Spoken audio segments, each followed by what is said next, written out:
नमस्कार दोस्तों। इतिहास में अगर कभी भी सबसे क्रूर तानाशाह की बात की जाए तो एडोल्फ हिटलर का नाम सबसे पहले लिया जाता है, क्योंकि उस पर न सिर्फ करोड़ों लोगों को मारने का बल्कि दुनिया को सबसे बड़ा आर्थिक नुकसान पहुंचाने का भी इल्जाम है। और एक समय में हिटलर का खौफ इतना ज्यादा था कि न केवल जर्मनी के लोग बल्कि पूरी दुनिया के लोग उनसे कांपते थे।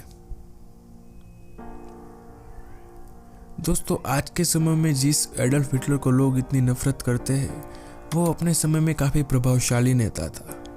वो बड़ी ही आसानी से लोगों को पावरफुल स्पीच देकर इन्फ्लुएंस कर देता था, क्योंकि दोस्तों एक आम आदमी लॉजिकली सोचकर वोट देगा तो वो कभी भी एक डिक्टेटर को वोट नहीं देगा।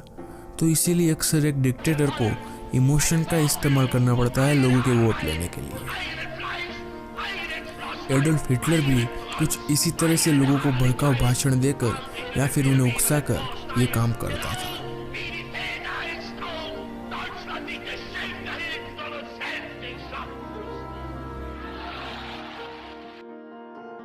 तो चलिए दोस्तों शुरू करते हैं कि इस कहानी की शुरुआत कैसे और कहां से हुई थी।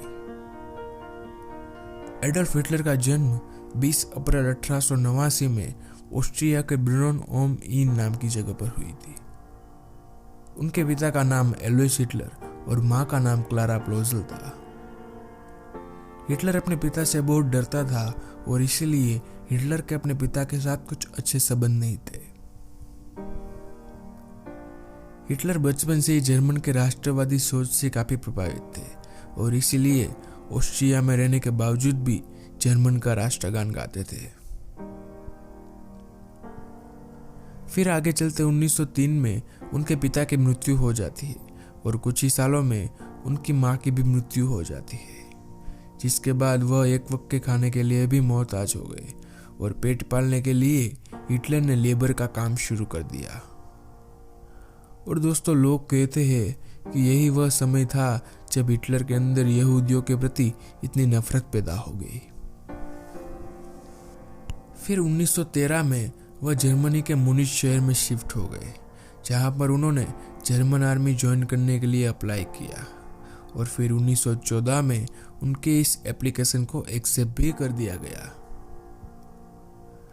बाद में उन्होंने जर्मन आर्मी के लिए भी बहुत अच्छा काम किया, लेकिन 1916 में वह युद्ध में घायल हो गए और आगे चलकर जब जर्मन आर्मी ने पहले वर्ल्ड वॉर में सरेंडर किया तो वो उससे काफी दुखी हो गए और जिसके लिए हिटलर ने जर्मन नेता को जिम्मेदार ठहराया। फिर बाद में 1919 में हिटलर ने जर्मन वर्कर्स नाम की पार्टी को ज्वाइन कर लिया, जो कि बाद में नाजी पार्टी बन गई। इस पार्टी के लोग यहूदियों के पूरी तरह से विरोधी थे और आगे चलकर हिटलर यहूदियों के खिलाफ भड़काऊ भाषण देकर काफी लोकप्रिय हो गए।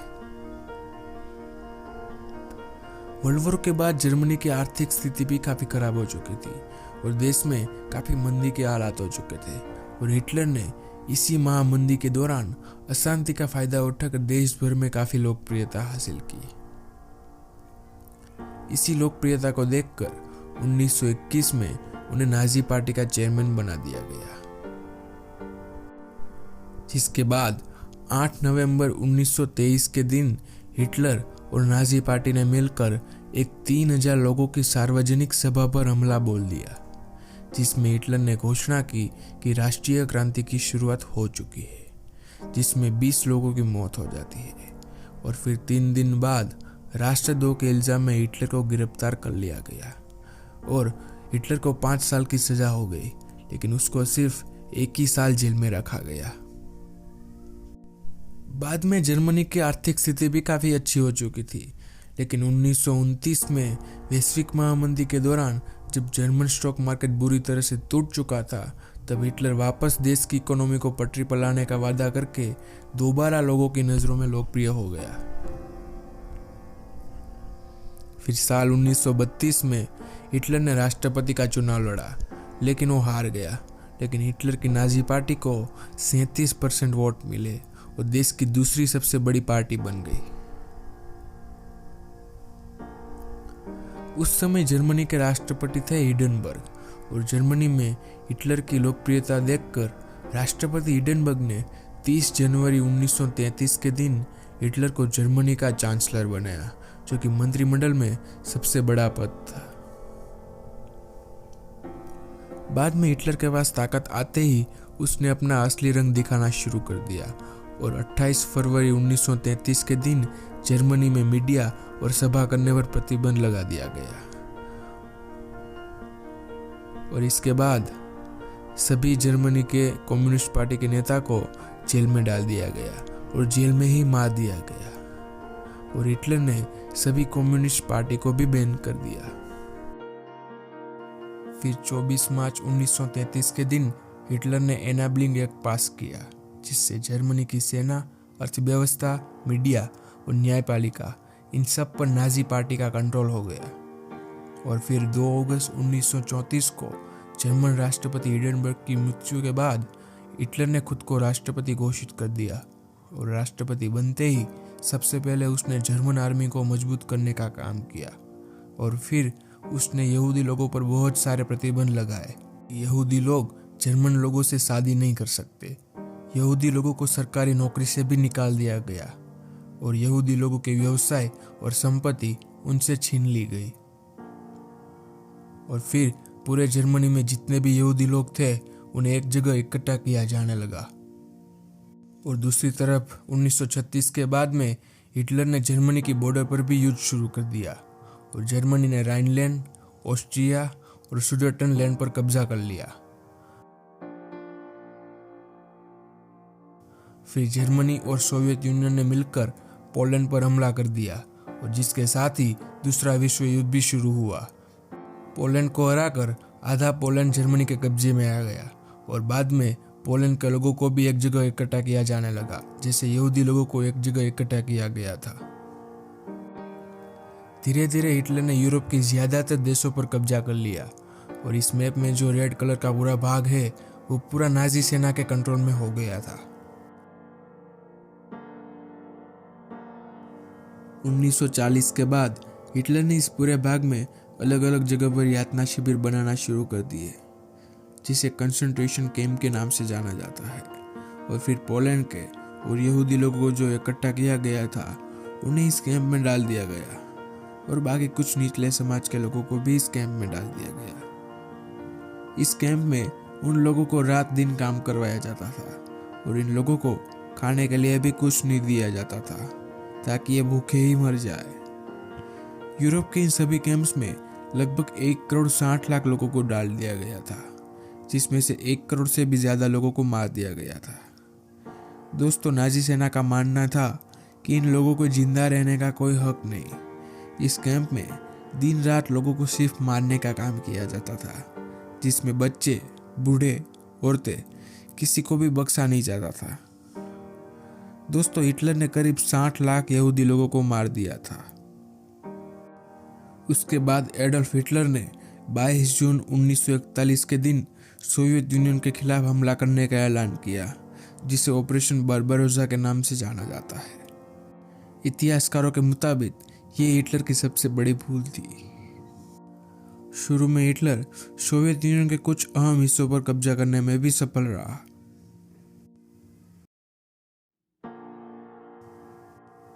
इस युद्ध में जर्मन सैनिकों ने सोवियत यूनियन की महिलाओं के साथ बहुत ही ज्यादा शारीरिक अत्याचार किए, जिसमें सोवियत यूनियन की किसी भी महिला के साथ रेप यानी बलात्कार किया जाता था और अगर वो महिला यहूदी है तो उसका रेप करके उसे मार दिया जाता था। लेकिन बाद में हिटलर की उल्टी गिनती शुरू हुई। एक तरफ से सोवियत यूनियन की आर्मी जर्मनी की तरफ आगे बढ़ रही थी और दूसरी तरफ अलाइड आर्मी भी जर्मनी की तरफ आगे बढ़ रही थी, जिसमें अमेरिका, कनाडा, ब्रिटेन और फ्रांस जैसे कई देशों के आर्मी शामिल थी। फिर अप्रैल 1945 में सोवियत यूनियन की आर्मी जर्मनी की राजधानी बर्लिन में घुस चुकी थी और दूसरी तरफ अलाइड आर्मी भी बर्लिन के अंदर पहुंच चुकी थी और कुछ अहम हिस्सों पर कब्जा भी कर चुकी थी। हिटलर बर्लिन के इस किले में रहता था। इस किले में नीचे बंकर बनाए गए थे। हिटलर अपनी प्रेमिका एवा ब्राउन और अपने कुछ खास लोगों के साथ इसी बंकर में रहता था। सोवियत यूनियन और अलाइड आर्मी ने बर्लिन पर इतनी बमबारी की कि पूरा बर्लिन शहर तबाह हो गया था। और ऐसे में जर्मनी की सेना के प्रमुख ने हिटलर को खबर दी कि अब हम ये युद्ध हार चुके हैं और अब हम कुछ नहीं कर सकते। हिटलर को अपनी मौत का अंदाजा हो चुका था, लेकिन वो मरने से पहले अपनी प्रेमिका एवा ब्राउन से शादी करना चाहता था। 29 अप्रैल 1945 के दिन जब पूरे बर्लिन शहर पर बमबारी हो रही थी, तब नीचे बंकर में रात के 12 बजे हिटलर अपनी प्रेमिका एवा ब्राउन के साथ शादी कर रहा था और अपने कुछ खास लोगों के साथ शादी की खुशी में पार्टी कर रहा था। अगले ही दिन सुबह हिटलर ने अपने कमरे में खुद को गोली मारकर आत्महत्या कर ली और उसके साथ हिटलर की पत्नी एवा ब्राउन ने भी खुद को गोली मारकर आत्महत्या कर ली, और जिसके साथ ही दूसरा विश्व युद्ध भी समाप्त हुआ। हिटलर ने मरने से पहले अपने कुछ खास लोगों को कहा था कि अगर मैं मर जाऊं तो सबसे पहले मुझे जलाना और बाद में मुझे दफना देना, और इसीलिए हिटलर को पहले जलाया गया और बाद में दफना दिया गया। तो दोस्तों, यह थी कहानी दुनिया के सबसे बड़े तानाशाह हिटलर की। आपका कीमती समय देने के लिए धन्यवाद।